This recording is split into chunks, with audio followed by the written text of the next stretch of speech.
Welcome to our channel. आज के हमारे वीडियो का टॉपिक है एवरेज, जो कि इसका पार्ट 3 है। इससे पहले भी हमने इस टॉपिक पर 2 वीडियोस बनाए हैं, पार्ट 1 एंड पार्ट 2, जिनमें हमने एवरेज के कुछ बेसिक कॉन्सेप्ट सीखे हैं, कुछ क्वेश्चंस सीखे हैं और उनकी शॉर्ट ट्रिक सीखी है। लेकिन आज के वीडियो का जो टॉपिक है उसमें क्वेश्चंस एवरेज के ही होंगे, लेकिन कुछ ऐसे क्वेश्चंस होंगे जो देखने में आपको बहुत टफ लगते हैं, लेकिन हम उनका जो सॉल्यूशन है बहुत ही इजी ट्रिक से फाइंड आउट करेंगे। ये क्वेश्चंस जनरली आपके एग्जाम्स में आ चुके हैं, जैसे आपका एसएससी सीजीएल टियर 2 या बैंकिंग और भी बहुत सारे एग्जाम्स में इस तरह के क्वेश्चंस पूछे जाते हैं। तो अब आपको इन क्वेश्चंस को सॉल्व करने में बहुत ज़्यादा टाइम नहीं लगेगा। सिंपल एक ईजी ट्रिक से, ईजी मैथड से आप इन क्वेश्चंस का आंसर फाइंड आउट कर सकते हैं कुछ ही सेकंड्स में। तो चलिए आज का वीडियो स्टार्ट करते हैं। फर्स्ट क्वेश्चन है हमारे पास, the average weight of 3 men A, B and C is 84 kg। 3 आदमियों का, यानी जो A, B, C 3 आदमी, उनका औसत भार है 84 kg। Another man D joins the group and the average becomes 80 kg। अब क्या होता है कि उसमें ग्रुप में D भी शामिल हो जाता है और इसके शामिल होने से जो उन चारों का औसत भार है वो 80 kg हो गया है। Now if another man E, अब एक और नया आदमी आ गया है E, whose weight is 3 kg more than that of D, जिसका जो भार है, जो वेट है वो D से 3 किलो अधिक है। रिप्लेसेस A, इसने क्या किया है, ये A के स्थान पर आया है। Then the average weight of B, C, D and E, तो क्योंकि इसने A को रिप्लेस किया है तो अब जो B, C, D, E ये जो 4 लोग हैं, इनका जो औसत भार है वो 79 kg हो गया है। तो आपसे पूछा गया है find the weight of A, यानी जो A था जिसको रिप्लेस किया था E ने, उसका भार कितना है। तो ये देखिए, ये क्वेश्चन बहुत ही लंबा चौड़ा है, लेकिन हम इसे विदाउट एनी कैलकुलेशन, बहुत कोई हमें कैलकुलेशन नहीं करनी है, सिंपल एक ट्रिक से इसका आंसर फाइंड आउट करेंगे। चलिए स्टार्ट करते हैं इसका सॉल्यूशन।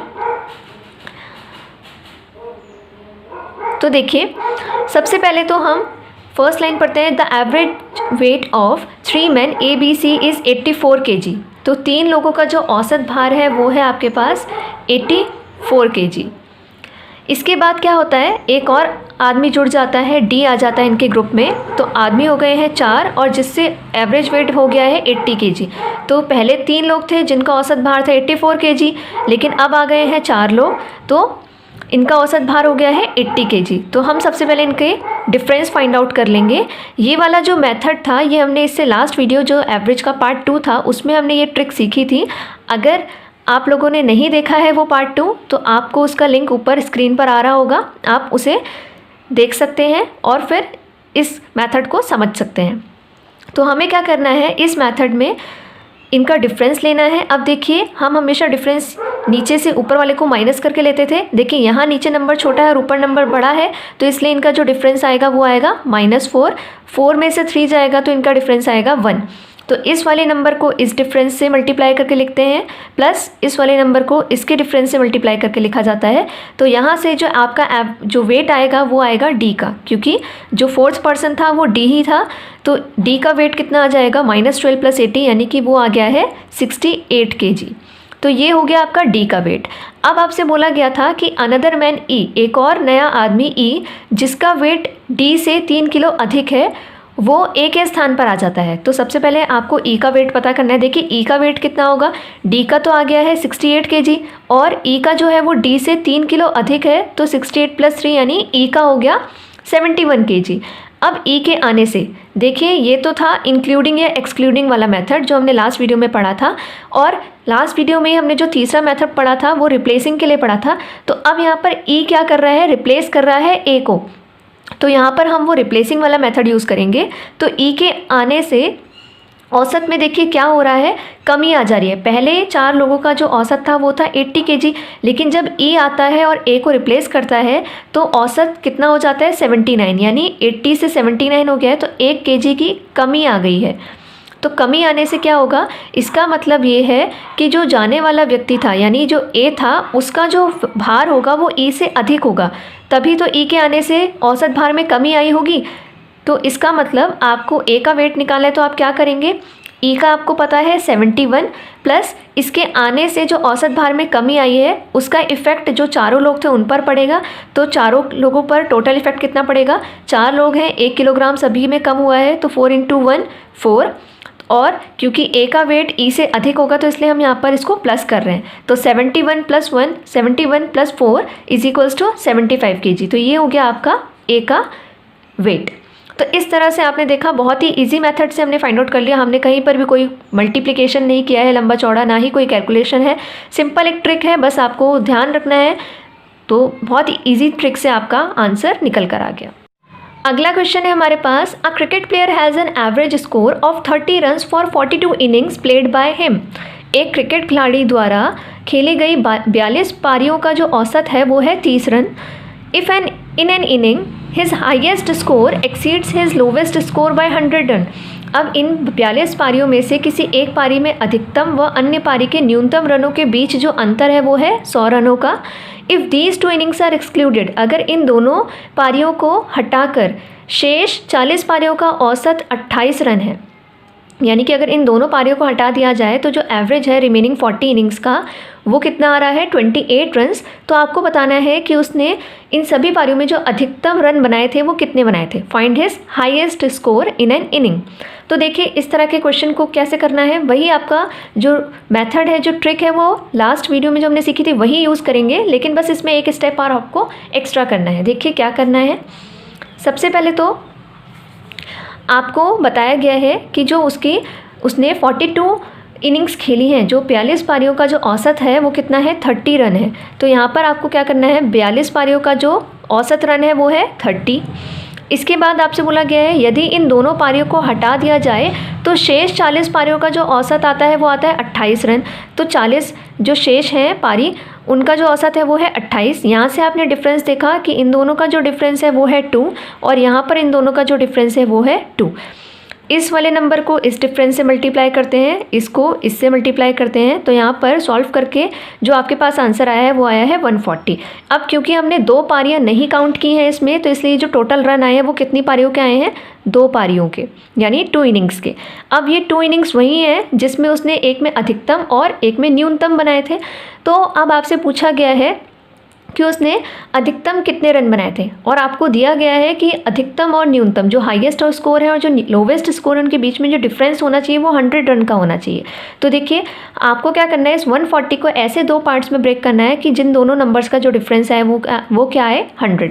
तो इसके 2 पार्ट्स क्या क्या हो सकते हैं, एक हो सकता है 120 और एक हो सकता है 20, और देखेंगे आप इन दोनों का अंतर कितना आ रहा है 100 ही आ रहा है। तो इसका मतलब जो उसके हाईएस्ट स्कोर आए थे वो कितने होंगे 120। तो ये रहा आपका आंसर। तो देखा आपने, बहुत ही सिंपल ट्रिक थी और आपने इजीली इसका आंसर फाइंड आउट कर लिया। नेक्स्ट क्वेश्चन है आपके पास, a batsman has certain average runs for his 11 innings. एक बल्लेबाज का 11 पारियों का कुछ औसत है। अब देखिए इस क्वेश्चन में आपको औसत नहीं बताया गया है, आपसे बोला गया है कि कुछ औसत है। In his 12th innings he scores 0 run. 12वीं पारी में उसने कितने रन बनाए हैं 0 रन बनाए हैं। Thereby his average decreases by 3 runs, जिससे उसका जो औसत रन रेट था वो 3 रनों से कम हो गया है। तो बताइए कि 12वीं पारी के बाद जो उसका औसत रन है वो कितना है, यानी find his average runs after 12th inning. तो देखिए बहुत ही सिंपल सा क्वेश्चन है, आपको एवरेज नहीं दिया गया है, कोई बात नहीं, हमें कोई प्रॉब्लम नहीं होगी इससे। सिंपल सा क्वेश्चन है। देखिए आपसे क्या बोला गया है कि उसने 12th इनिंग में 0 रन बनाए हैं, तो 12वीं पारी में तो उसने 0 रन बनाए हैं, और 12वीं पारी के बाद जो उसका औसत है उसमें कितने की कमी आ रही है 3 रन की कमी आ जा रही है।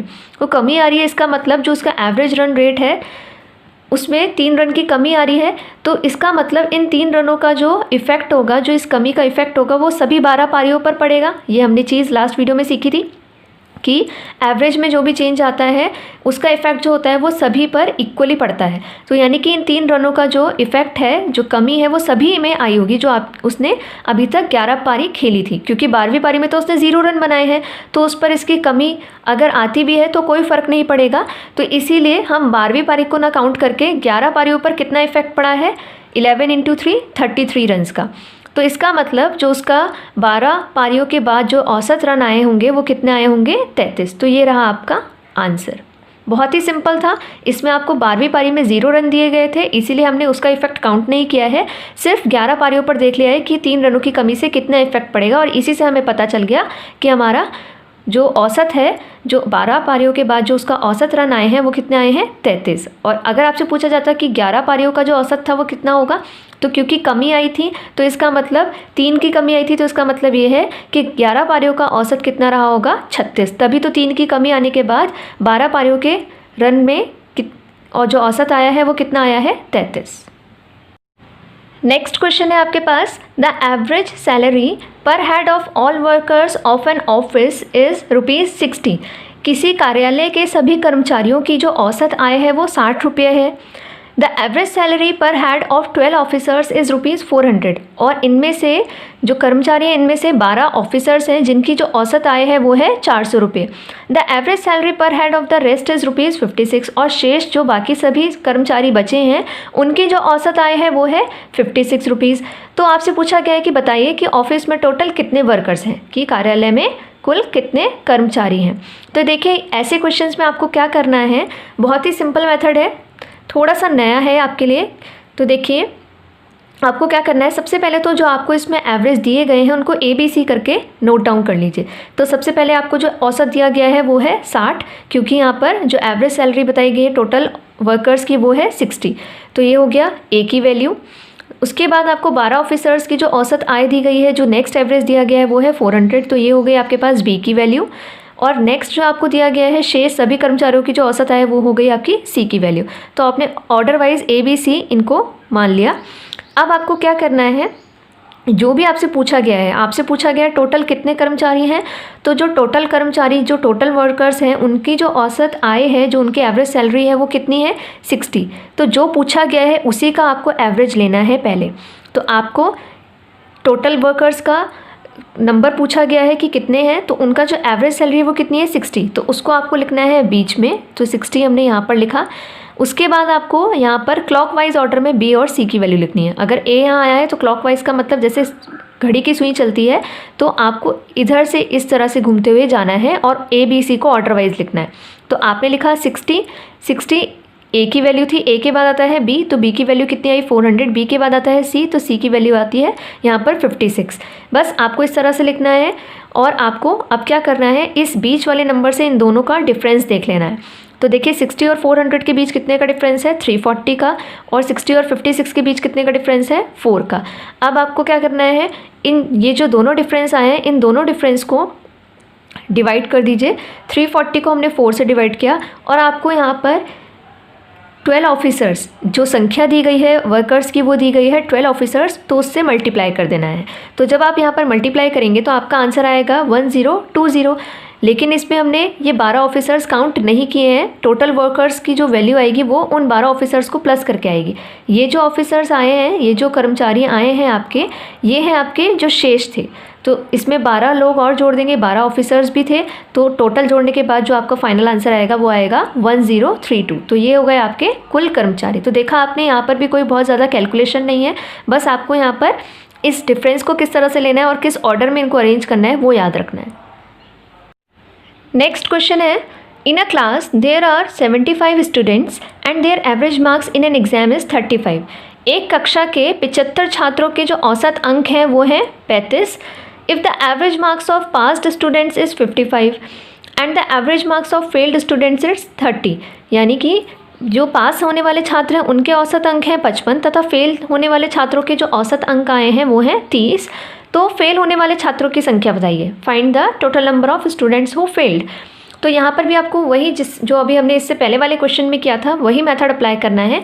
देखिए सबसे पहले जो जो आपको एवरेज दिए गए हैं उनको ABC के फॉर्म में लिख लीजिए। तो पहला जो आपको एवरेज दिया गया है वो average marks of total students कितने हैं 35, तो वो हो जाएगा आपका A। नेक्स्ट आपको दिया गया है पास्ड स्टूडेंट्स का एवरेज मार्क्स, वो हो जाएगी आपकी B की वैल्यू।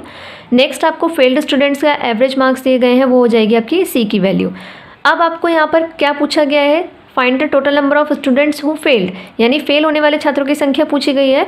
तो फेल होने वालों का जो एवरेज है वो कौन सा है 30 है, तो उसको आपको कहाँ लेना है, बीच में लेना है। तो C आपको बीच में लेना है। अब आपको वही क्लॉकवाइज ऑर्डर में इसको बनाना था, तो आपको क्या करना है C के बाद यहाँ पर क्या आएगा A के बाद क्या आएगा B एंड C। तो इस तरह से क्लॉकवाइज ऑर्डर में आपका ये डिफरेंस बन गया।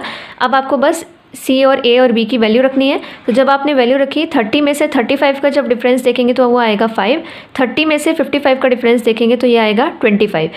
तो इन दोनों डिफरेंस को आपको क्या करना होता है, डिवाइड करना होता है। तो हमने यहाँ डिफरेंस को डिवाइड कर दिया, 5 और 25 को डिवाइड किया है। और उसके बाद जो आपको संख्या दी गई है, यहाँ पे जो संख्या दी गई है छात्रों की, वो आपको टोटल छात्रों की दी गई है, तो उससे मल्टीप्लाई करना है। इससे मल्टीप्लाई किया तो आपके पास आंसर आया 15। अब आप ध्यान देंगे ये जो 15 है ये आपके पास्ट स्टूडेंट्स नहीं निकले हैं। क्यों? क्योंकि देखिए आपको क्वेश्चन में दिया गया है कि जो फेल होने वाले छात्र हैं उनके औसत अंक हैं 30 और जो पास होने वाले छात्र हैं उनके औसत अंक है 55। तो पास होने वाले छात्रों के जो औसत अंक आए हैं वो ज़्यादा आए हैं और फेल होने वाले छात्रों के जो औसत अंक आए हैं वो 30 आए हैं। और अगर आप टोटल का एवरेज देखेंगे वो कितना आया है 35, जो इनके बीच में आता है। तो इसका मतलब यहाँ से हमें ये पता चल रहा है कि फेल होने वाले छात्रों की संख्या अधिक होगी और पास होने वालों की कम होगी, तभी जो औसत है वो 30 के लगभग आसपास ही आया है। तो इसका मतलब ये जो आपका आंसर आया है ये पास्ड स्टूडेंट्स का आया है। तो फेल्ड का निकालने के लिए आपको क्या करना है, टोटल में से पास वाले स्टूडेंट्स को माइनस कर दीजिए। तो आपके पास फेल्ड स्टूडेंट्स का जो नंबर आया है वो आया है 60। तो ये रहा आपका फाइनल आंसर। लास्ट वीडियो में आपको कुछ क्वेश्चंस प्रैक्टिस के लिए दिए गए थे, तो ये रहे उनके आंसर्स। जो पहला वाला क्वेश्चन था उसमें आपको वेट बताना था, जो न्यू पर्सन आया था तो उसका वेट आया है 85 kg। और जो नेक्स्ट क्वेश्चन आपको दिया गया था उसमें आपसे पूछा गया था find the age of the head, तो मुखिया की जो आयु है वो कितनी आई है 50 साल। तो ये रहे आपके पास आंसर्स। अगर आपको हमारा वीडियो पसंद आया हो तो प्लीज़ लाइक कीजिएगा, शेयर कीजिएगा, साथ ही हमारे चैनल को सब्सक्राइब भी कीजिएगा और उसके बगल में जो बेल आइकन है उसे भी प्रेस कर दीजिएगा ताकि आपको हमारे आने वाले वीडियोस के नोटिफिकेशंस मिल जाएं। आज का वीडियो यही समाप्त होता है। Thank you.